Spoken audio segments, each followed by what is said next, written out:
Hello, everyone. Welcome to Just Chat. I'm your host, Uncle Dominic. Today, we are going to be talking about personal growth. Now, what is personal growth, you say? All of us are growing. Whether we're young or whether we're old, we all are growing. And whether we are growing to be a better person, that is for us to decide.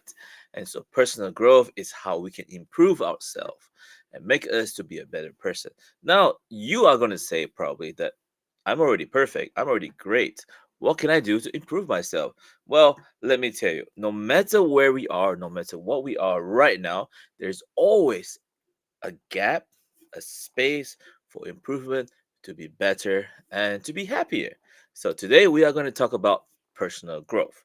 And I have a special guest today, and her name is Barbara. So I would like to welcome Barbara to the show. Hey Barbara, welcome to the show. How's it going? It's going fine. Thank you so much for inviting me. This is my first time having an interview from Taiwan, and I'm very pleased to be here. Wow, is this your first time talking to someone from Taiwan? Yeah, yeah, on an Wow. interview, yes. Well, thank you for coming to our show. For first of all, can you tell us a little bit more about yourself? Well, I'm a writer. I've had two books published. I have a podcast and I have a YouTube channel. I was actually born in New York City many years ago, and I grew up in Manhattan. And I felt that I didn't really fit into the culture somehow. My mother's actually from Europe. My father was American. My mother's from Austria, Vienna, Austria. So she was an immigrant. And I felt that I didn't really fit into the American culture, mainly because of the social divisions between people and the kind of conflicts that were going on in America politically and socially. I felt that I wanted to live in another environment. And that was when I was about 16 years old. I had this feeling that it wasn't really the culture that I wanted to remain in. And about 6 years later, I did leave America after I finished my philosophy degree at New York University, and I taught school for 1 year in America. I taught philosophy and poetry to high school dropouts in New York City, Mhm. and then I went to England to live. I went to England and I actually became a full-time dancing student at the London School of Contemporary Dance. I was going to continue with philosophy, but I didn't find the subject that I wanted to continue it in England. So I auditioned for a dancing school and I was accepted. So I went to London to study dance, all different types of dance, modern ballet, folk dance, many different types. And in the first few months after I arrived there, I learned to meditate. I learned the transcendental meditation technique. And I didn't know that much about it, but I knew it had quite a quite a large body of scientific evidence backing up the claims that it made for improving all the different aspects of human life, health and social behavior and mental potential. And it said that it increased mind-body coordination, it increased reaction time, it strengthened the immune system, it increased brainwave coherence. And I was very impressed by the scientific evidence. And I learned the technique mainly because I thought it would make me a better dancer, which it did actually. I did learn all the routines much more quickly after I began to meditate. But after I learned more about it, I found out that it was really a spiritual practice. And it was the aim of the practice was to reach higher states of consciousness, to reach enlightenment even. So I was very pleased when I found that out at the end of the course. The course takes about a week to finish. And on the last day of the course, they speak about development of higher states of consciousness. And that's when I learned about cosmic consciousness, a state of consciousness which is quite quite incredible in terms of its benefits and in terms of the naturalness and the effortlessness of the technique and how one can naturally begin to grow toward these higher states of consciousness just through regular practice of having the experience of pure consciousness. And the practice of transcendental meditation is entirely effortless. It's completely natural. It's very simple, and it doesn't take any concentration. So it's a very beautiful technique, and the path to higher states of consciousness is very. It's a smooth path, and it's a path that has it's backed up by a great deal of in-depth knowledge, which is imparted by the founder of the technique, who was Maharishi Mahesh Yogi. He founded the technique, and there's a wealth of knowledge associated, excuse me, associated with the technique. Maharishi is one of the most videotaped scientists of consciousness in the entire world. There are thousands and thousands of videotapes on all different aspects of life, which Maharshi has made. And I found out that there was such a depth of knowledge associated with the transcendental meditation technique that after 1 year at the school, I decided to become a teacher of meditation. And I went to Switzerland Wow. to meet Maharshi, and I stayed there for a year and a half. I worked on staff at Maharishi European Research University, and then I became a teacher of meditation. And it's a very fulfilling aspect of my life. Well, you went from one place to another, and you kind of changed career in between. Um, and you mentioned it all started when you I guess you were when you were 16, and when you acquired self awareness that this is not where you want to be, and you needed a change. But obviously, we all know that at the age of 16, there's not much choices we can make because we are still reliant on our families and our parents, um, and of course you didn't make a big choice then, but you were aware of what's going on, right? And then you decided, was it a few years later, right, when you're 21? 6 years. 6 years. Yeah, when I was 20, yeah, when I was 22. 22, and then you decided to move on and try something different, and that's Yes. when most of us reach adulthood, and which is great. And I love the experiences because most of my listeners from my school or from my students are actually young age. um, Most of the times for young people, they are unaware of what they are going to do in the future. Like just today I had a talk with one of my students. She is 16. Yes, she is. No, how old is she? Let me check. 13, 12, 13, 13, 14, 15. She's 15 years old. And she came up with this question like what is her dream? Like, what is dreams about? And she knows she has kind of idea what she wants to do in the future, but at the same time, she's unsure of what will happen to her if she decided to pursue the dream. And she knew there's lots of things going on, and so she asked me about it. What is dreams, and what is my dream when I was younger? And of course, I can tell all these things, but at the same time, most of us will hear it, but we haven't experienced it. And you just shared your experience in life, and this is amazing because we can see that not everything in life is set in stone. We can change it however we want, and only if we are aware of what really can help us improve. And you mentioned that you found lots of things that help you improve, growing from certain things, and then well, you were studying to be a philosopher, right? And from there you went dancing. I was like, that's a huge different path. Is like almost saying like, oh, I decided I want to join, see my hobby, and go on pursuing my hobby or something sort of like that. And you went from there and to into meditation, and that's like, oh, another big turn. I was like, wow, right? So that's Well, amazing. Well, the thing was that while I was growing up, and when I was 13, 14, 15, 16, while I was in high school, I was part of a theater group, and I was studying dance.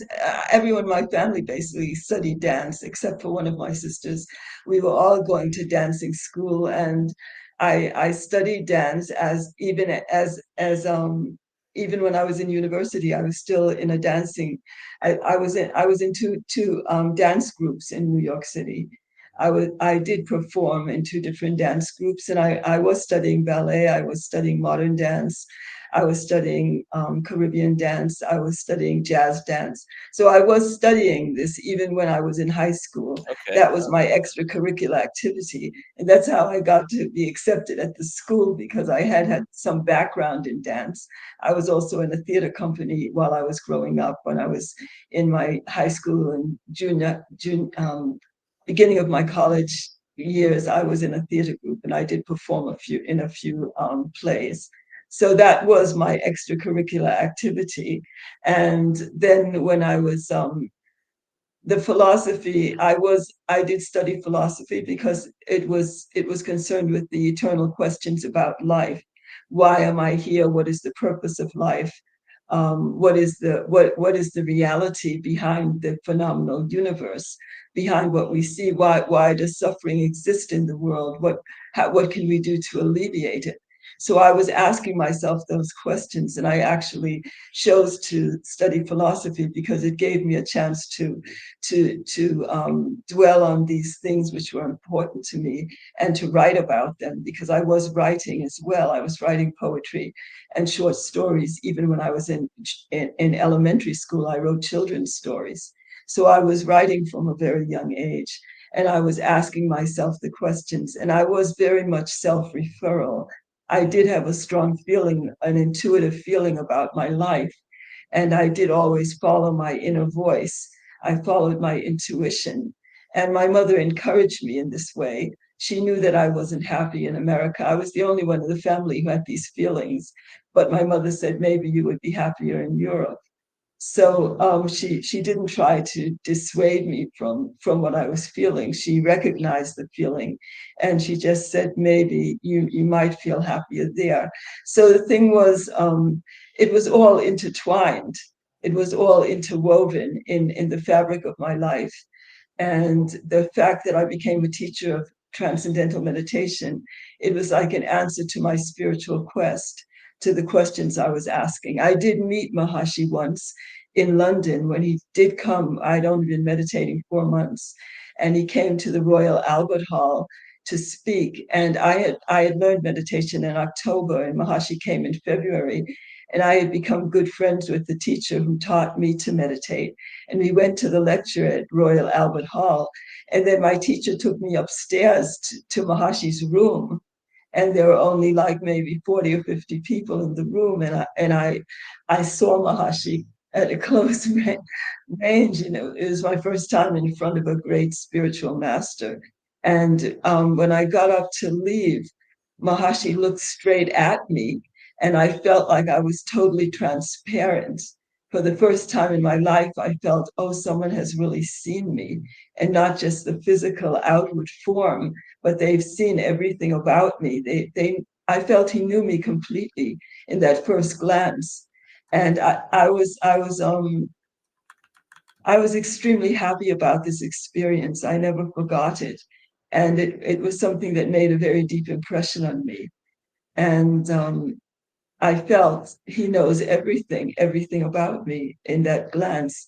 I felt it was completely non-judgmental, but it was so profound, the experience. And then I had become friends with all the people in the group who were practicing transcendental meditation during my first year in London. And then after the first year at the dancing school, I asked myself, what would, in what way would I make more impact on the world if I continued dancing and just became a partner to one other dancer, even though I did start quite late to study dance seriously? Or would I have more impact on the world if I go to Switzerland and learn to become a teacher of meditation? And the answer was that I felt I would have more impact on creating a better world if I became a teacher of transcendental meditation. Wow. Wow. Well, it pretty much leads to the same thing. It starts off with your awareness. You aware that Yes, things are yes, happening, and yes, you are so lucky. I would say it's lucky to have such a great mom that will actually encourage you and support you in doing what you want. And I mean, there's a lot yeah, of moms out there are like that. Well, actually, I'm gonna say all moms are supportive of their children, but none of them will be so willing to let their child go to a different country, from And from New York to Europe. It's like, wow, yeah, and just explore the world. And while you are doing that, you're getting more conscious, more aware of things that can make you feel better. Well, and well, the thing is, the question that you mentioned earlier, like, what is our purpose on life? Why do we do this? Why are we here? Why are things happening to us? I think this question is constant in everybody's mind. But the problem is, there are people out there who seek the answers, and there are people who are there who are just comfortable with things that's happening. Okay, I have this question. I know it's gonna be difficult to find the answer to this question. Maybe I'll just put it aside, and go about with my life, and then eventually the answer will come. So there are people who are like that, but you are different. You seek for it, and you didn't stop. So you kind of had a set goals, sort of, in your mind that you want to achieve, that you want to find the answer to it, right? And therefore everything's like a next step. You mentioned intertwine. It's all prepared for you because you made that, and it just gets onto that. Now it also comes into my next thing that I want to say also. It's about lifelong learning, because that is personal growth. I mean, we are always constantly growing, and we are always constantly learning. And I mentioned to my kids, my students, the other day, that even after you graduate from junior high or high school, you are still going to be learning. As an adult, you will still be learning. And they were like, no. I was like, yeah, you will. You of don't course. see it right now, but in the future you are. And you just mentioned it, like, you're still learning and you growing, and you had the opportunity to meet Mahashi. And Yes. I have never met him, obviously, but I've seen him before on YouTube and stuff, and other videos of him and the things that he taught about. It's pretty interesting for me, you know. And you get a chance to meet, uh, I would say, like an idol to the generation now. People say he's like their idols, and you met him, and he sees something in you that a lot of people didn't see, which is great and amazing, and it just makes you continue to be aware of what you have to do in life, and you keep on towards that path. And so I'm gonna say that you didn't stop learning; you are still constantly improving. And when you are writing books, this is part of learning as well. As you write books, did you actually learn more things while you write? Of course, the teacher always learns more by teaching. Yeah. That's really part of the joy of teaching, because as you teach, the knowledge becomes more and more ingrained in your own awareness. So there's a great joy in teaching, because you, and Maharshi always said, when you teach meditation, you evolve from TC to you evolve toward cosmic consciousness when you give the experience of transcendental consciousness or pure consciousness. It helps you to evolve to cosmic consciousness. It helps you to evolve to the next state of consciousness, because just while you're giving out the knowledge, it's becoming more and more established in your own awareness. And it's also the bliss of teaching someone to meditate. It's just a very beautiful experience, because you're actually lifting them out of the the the field of suffering, and you're helping them to experience the state of inner bliss deep within their own awareness. So you're giving them a chance to experience infinite freedom from all the boundaries. That experience of pure consciousness is an experience of unbounded awareness. It's experience in which the awareness is fully expanded, and you experience that fullness inside, the fullness of consciousness. And it's just an experience of bliss, an experience of infinite freedom.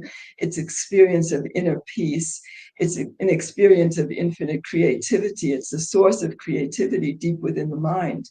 So it's a beautiful experience when somebody transcends and says, "Oh, I felt so happy," or "I felt such peace," or "I just didn't know where I was. I was just in this state," and which was so beautiful. And then you say, "Well, that's what the self is. That's what you really are." And it's just a matter of removing the veil, which is covering and hiding you from your true self. But your true self is a field of infinite bliss consciousness, And that's the search. The search that people have been going through is looking always outside for fulfillment, like the bigger car, the bigger house, the bigger whatever, the bigger job, the higher salary, this and that. They're always looking to externals, but those externals can change at a moment's notice. You're with someone, then they change their mind, they're with someone else, or the car, something happens to the car or the house, whatever, and then suddenly your world just collapses because you relied on something which has no stability. The outside world is always going to be changing, and the only aspect that never changes is your own inner self, the atman, the um the true self of every living being is divine. It's made in the image of God, and that's the self that is unchanging. It's eternal, infinite, and it's a source of pure bliss and infinite freedom. So when you look inside for that fulfillment, then there's much more chance of gaining something which is lasting and something which is really life transforming on a very deep level. Definitely, for sure. I mean, everyone's seeking for something. Everyone wants something. And like you mentioned, people want bigger and bigger car, bigger and bigger houses, more and more money, better and better jobs. I think this is just what the world is telling us what we should do. But most people are stuck into it because they don't know what's better for them. Or at the same time, they feel like their life is only it's just about that, getting a better life, better, more comfortable life. I mean, for some time I will agree to that in certain extent because as I work hard every day, or if I go to a certain class that I don't like, I tend to change it into idea that I'm getting paid for this. So when I work, I will get some money, and this money will actually help me be more comfortable in life. And in that way, I feel kind of like, okay, so I'm going to a terrible class with terrible students who doesn't want to study, and I'm doing my best, and so I change the mindset for myself to say, okay, so I'm doing this for a different objective, for a better me. But this, like you said, it is short-term happiness. It is not entirely what we really need. And to be able to transcend, I'm gonna say that is difficult. For we hear all these things, that experiences that people say about transcendence and all these things, we can only see it and hear it, but we don't really feel it until we experience it ourselves. Now, not Exactly. gonna say that I've experienced anything so transcending or cosmic, but I do feel like sometimes that there is something out there and that is much bigger than my job, than my work, than money or material things that I have.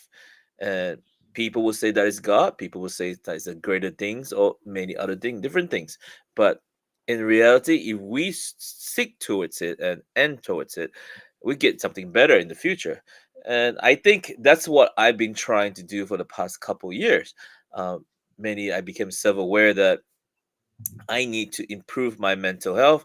I need to start sharing more information, more positivity out there. At the same time, while I'm doing this, I can actually grow myself, that I can feel more happier when I learn about more positive things out there and sharing more positive things out there, and meeting people like you will actually help me in my own personal journey into to be a better person. And Barbara, you mentioned before that you wrote a couple of books, and one of the books that I think you wrote is called "The Pilgrimage on the Path of Love." Is that right? Yes, yes, this is my book, my novel. It's called Pilgrimage on the Path of Love. It's a story of a woman who travels alone to India, and after many challenges and soul stirring experiences, she emerges triumphant with a much deeper understanding of her purpose in life and the meaning of true love. I So liked it. it's a novel. I think that you also mentioned that if there's someone mentioned this, that if we actually read this and follow her journey to finding something better. At the same time, we can put it into ourselves as an example. It makes us feel like we are actually following her. And I believe the main character, her name is Shantila in the book. Is that right, Shantila? Yes, yes, yes. So, and it makes her, you follow her, and it feels like you are part of her journey, and I like that. Kind of remind me of a story that I learned when I was way younger, and also back when I was studying history. This was about something about a journey to the west. Regarding, well, of course, there's some fictional characters in there, but mainly about a monk who goes from China to India to seek for a scroll. At the same time, he's looking for transcendence to be, enlightened. And while he was going on his tough journey to seek for these things, he eventually he found it. Supposedly, there are many history points that points to him, and there are many Chinese history books that also points to his history. And I think this is kind of very similar as well, because in our journey, when we want to look for something better, there's always trials and tribulations that stop us from getting to where we want to. And if we overcome these trials, you know, we are a different person, right? Did you Exactly. okay? Did you agree with that? Yes, definitely. That's really what the book is about. It really shows all the challenges she faced in India, and especially in her journey to the Himalayas. And she was traveling alone, and all the different people she met, and every experience taught her something new about life, and was like an answer to a question she had inside. Then she'd meet someone who just gave her the answer just in a conversation. So all the different aspects of her spiritual life were illuminated the different conversations and the people she met from 12 different cultures. There are 12 different cultures represented in the book, and Shantila interacts with all of them. And it just shows how every culture is like the different facet of a diamond. Every facet has its own light, its own beauty, its own wisdom. And that's really what the book is about, the wisdom that she gained in the Himalayas, and the triumph over adversity and the tribulation she faced, and how she conquered her own fears and her own uncertainties and insecurities, how she mounted above them and was able to be victorious in the end. So it is about that. Yes. That's amazing. Yeah, yeah. Uh, I actually asked my students before this podcast, like, what are some questions that they have about their life, and they mentioned to me that I always talk about short term goals and long term goals, and I've been wondering about that as well. So I always tell them, short term goals are short term happiness, but it makes it quicker, and you get happier the quicker. And so they mentioned, if I just eat chocolate today, would that makes me happy? Sure. If you eat chocolates every 10 minutes, you'll be happy every 10 minutes. But in the long run, you'll get fat, and it makes things worse. So we just need to plan how we want in a long term and short term. So I want to ask you this question. Like, what you are from your journey from where you were before to where you are now, did you ever set any short-term goals or any long-term goals? Well, we all know right now what is your long-term goal, but did you ever set them aside so you know where you're going? Yes, yes, I do. Every time there's a new year coming, and at certain points in my life, I did reflect on how I wanted my life to evolve in the next 5 years or in the next 10 years, or what I wanted to accomplish. Like I wanted to finish writing, a book. I just finished my third book, The Secret of Creative Abundance. And I wanted to finish that book. I've been working on it for some time. I just finished it recently. And I want to work on my memoir, which is my next book, which will be all about all the adventures in India in the last all the years I've lived in India, all the different adventures I've had. Wow, So that's amazing. yes, and I have a fifth book also that's in the pipeline. Wow, So I know the title of my fifth book, but I'm not, I haven't I'm not going to give that away at the moment. it's But okay. yeah, I have two more. I have another book, my memoir. I just finished the third book, and I'm going to start my memoir soon. And then I have one more book I'd like to write. And yes, I have goals. I do set goals. I set long-term goals. About 3 years ago, I set my goals for the next 5 years. And yeah, I'm slowly working in that direction.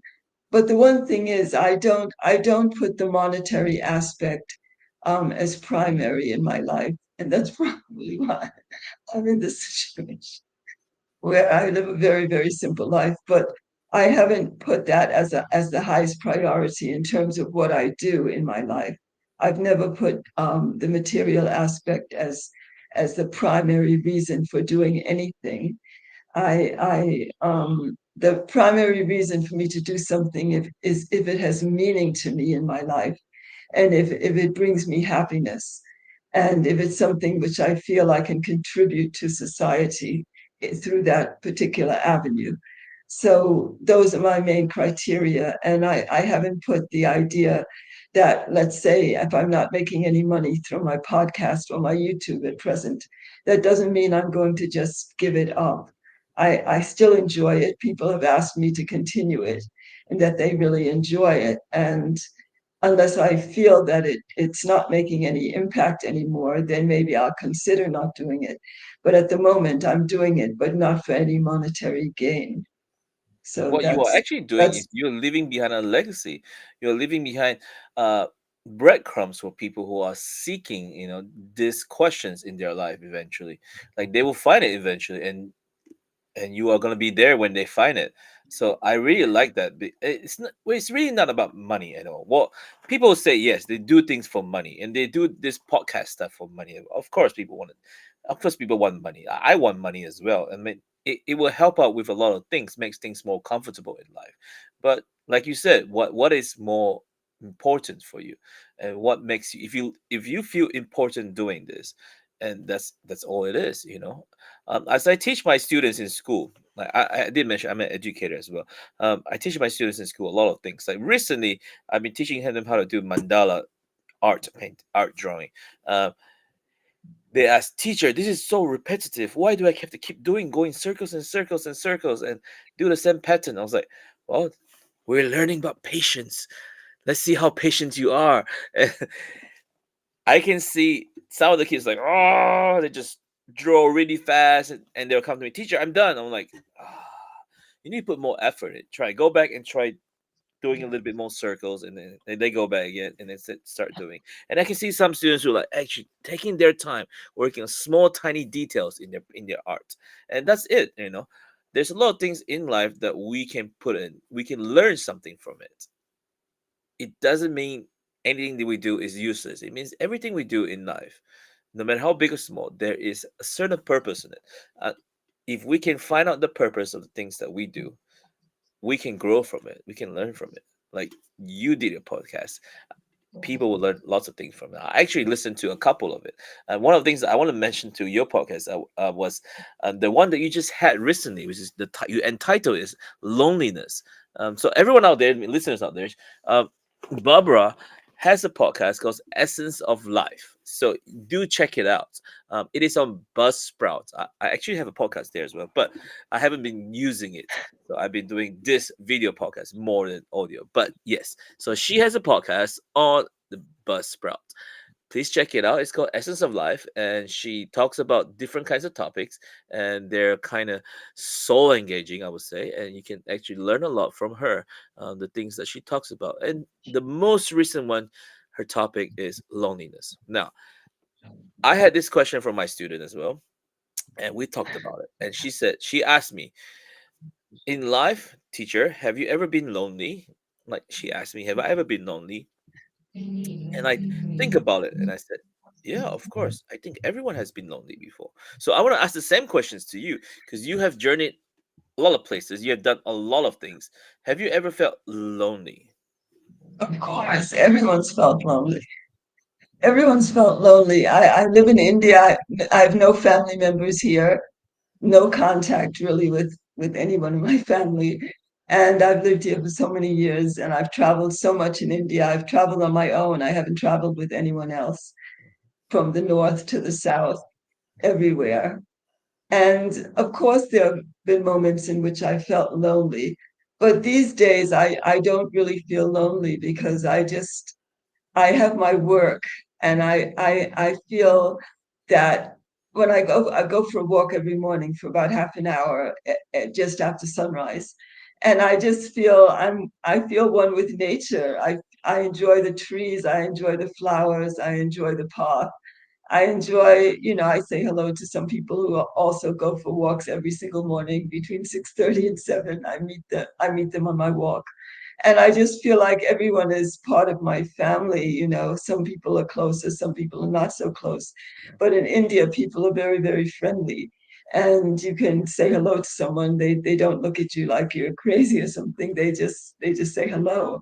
And so I don't feel lonely because I feel that I'm happy inside, and I feel that I can communicate with nature. I have a outside my opposite my door, there's a bird's nest, and the birds fly in and out.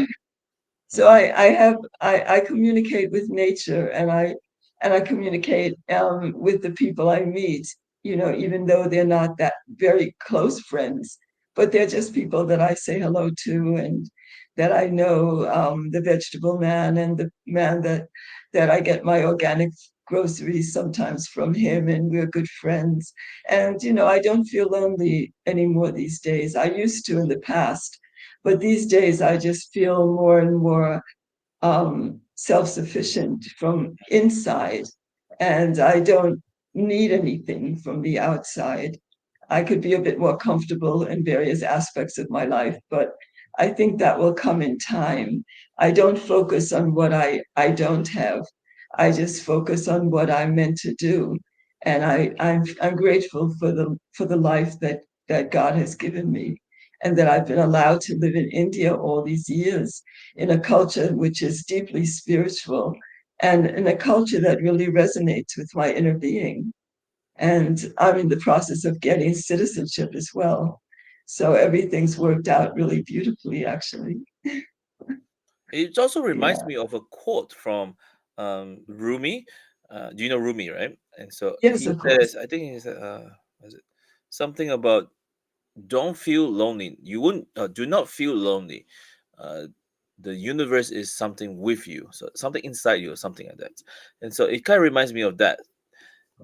I feel like that is true. We only think we are lonely on the surface side, but technically we are not. We There's many things we can do, and the many things that uh, can help us. And there's another quote from Rumi. This one I remembers. It's a beauty surrounds us, but usually we need to be walking in the garden to know it. So I like this is my favorite one because things are everywhere. If we are not involved with it, we will never know what we can learn or get from it. If we want a change and we don't take the effort to make the change, we will never know how it will affect us. And in listening to your life experience, you have done a lot of things that is different from what people will usually do, and it actually benefits you. And you mentioned that you want to find impact, that things that you can do that impact people, like the podcast and stuff. And if you when you find it doesn't impact you, you go find something else to do, something that can impact other people. And I like that because that's pretty much what we do in the world. Sometimes we everything we do, we feel like, what can we do that can we live when we leave this world? Like, will we be remembered? Will we make an impact? Will we be, I don't know, be somebody or something? um I remember a long time ago my dad mentioned the few things that he really want in life, and one of the things that he want is, will he be remembered? That's what he asked. And And that is a tough question because how will we know how will we be remembered? So we just have to work on ourselves. I feel like if we work on ourselves, eventually those questions we don't even need to ask them. It just eventually happens because we would know that what we do is for the better. And I have last one more question I want to ask, Barbara. It's about stress in life, and my students always ask me this as well. Say, teacher, what is stress in life? And I always say, look at my hair. My hair used to be black. Now it's not. It's gray. So this is stress in life, and that is, of course, that's humor. But there is certain things about stress. And so I want to ask to you, like, has ever stress what is stress to you? What is stress to you? How do you Stress overcome is an overload to the system. Stress is an overload to the system. Like it can be an overload, like let's say it can be an overload on the chemical level, or it can be an overload on the physical level. So on the chemical level, maybe there's too much there's not enough iron, and there's too much magnesium, or there's too much hormone associated with hypertension, and not enough of the relaxation hormone in the blood. So stress can be on a chemical, or it can be a physical muscular tension, like too much tightness in the shoulders, or some problem with the hips, some joint problem. So stress can be on the physical level or the chemical level. But what it is really an overload to the system. For instance, even if somebody is taking a picture of you, and you're in a dark room, and suddenly you come out and somebody has a flash flashbulb camera, and they flash the picture in your eyes, and it's very bright, and it's in great contrast to the room, which was dimly lit. That can create a stress in the retina of the eye, because it was too bright. Or a stress can even be from something very positive. Let's say you're a very poor person and you buy a lottery ticket, and then one day it turns out you win $1 million. That can be extremely stressful. Even Yep. though you might be very happy, it could create so much stress that you could actually feel like you're about to faint because you can't believe it. So a stress can be from a positive experience, but it's just an overload to the system. It's how much your particular physiology can integrate, and if it's too much, then it creates a stress, and stresses get deposited in the physiology, as I mentioned, on the chemical level, on the physical level, on the muscular level. And the only way to release deeply rooted stresses is through very deep rest. And we know that whenever we're not feeling well, the first prescription a good doctor gives us is rest. Take more rest, and the body will begin to heal itself spontaneously. And this is why transcendental meditation is so effective, because even in the first 10 minutes of meditating, you gain a deeper rest than the rest you gain after several hours of sleep during the night. And because you gain such a deep state of rest, and this was measured in terms of oxygen consumption, scientific tests were verifying what I'm speaking about, that the rest is very, very deep, and deeply rooted stresses begin to be released as a result of transcendental meditation. And when you meditate regularly, 20 minutes twice a day, then you really get rid of a lot of the deeply rooted stresses that sleep hasn't been able to release. And that's why people begin to grow toward more and more heightened awareness, because the stresses which are clouding their awareness are beginning to be released. So this is why it's very effective in terms of expanding the conscious capacity of the mind, and allowing people to use more of their full mental potential.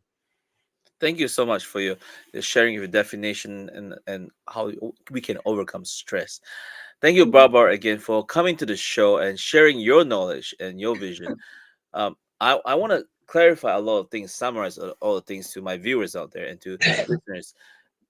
I will summarize it into four steps, and the first one is setting goals, setting long term and short term goals. So having a clearer idea of our goals, we can better improve ourselves. And the second one is Barbara has mentioned it, and consciousness, which is self awareness, develop self awareness and understand that what can help us grow or what can actually stop us from growing. And then understand all this, we can improve it.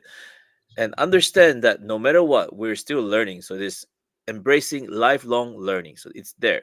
And she mentioned something else as well, that if we are consistent, which is developing healthy habits, consistent with certain habits, it can improve our life, our personal growth. So for me, those are the four steps: set goals, be aware, lifelong learning, and develop habits, good habits. Good So habits, good yeah. habits.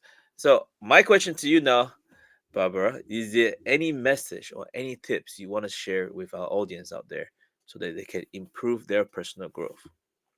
Well, what I'd like to say is, um, take time to get to know who you really are.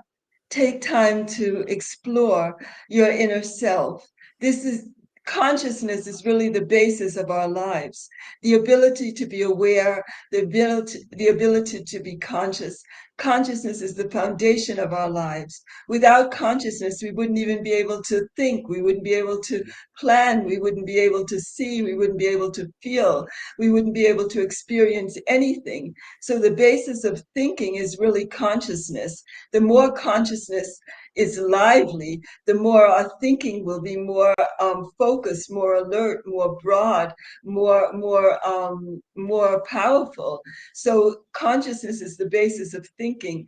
Thinking is the basis of action. Action is the basis of achievement, and achievement is the basis of fulfillment. So the basis of fulfillment is really developing our consciousness. That's the foundation of our lives. So if you have a chance to learn how to transcend the surface active level of the mind and experience deeper and deeper, quieter and quieter levels of the thinking process, and ultimately to transcend and experience the state of pure consciousness, pure awareness, the home of all the laws of nature, the source of infinite creativity. If you have a chance to experience that, then every aspect of life will become more and more lively and more developed and more um, um, fulfilled in every way. It's just like the gardener. A gardener, if he wants, has to take care of the whole garden, Mhm. he performs one simple operation: water the root to enjoy the fruit. And the root of life is consciousness. And water the root to enjoy the fruit of life. Take care of consciousness. Get to know that pure state of consciousness, the pure consciousness at the basis of your own awareness. And then every aspect of life will become more and more full of joy, of success, of prosperity, and of fulfillment. Thank you so much. That is very insightful. Everyone, please listen to that and understand it's right there. Okay. Well, thank you again, Barbara, for coming to the show. It And was thank my you for pleasure. everyone for listening and watching. I've put her website down there on this link down there. Scrolling, you can actually see it and check out her podcast as well about Buzzsprout, Essence of Life. Thank you so much. I'm going to say goodbye to everybody. Goodbye.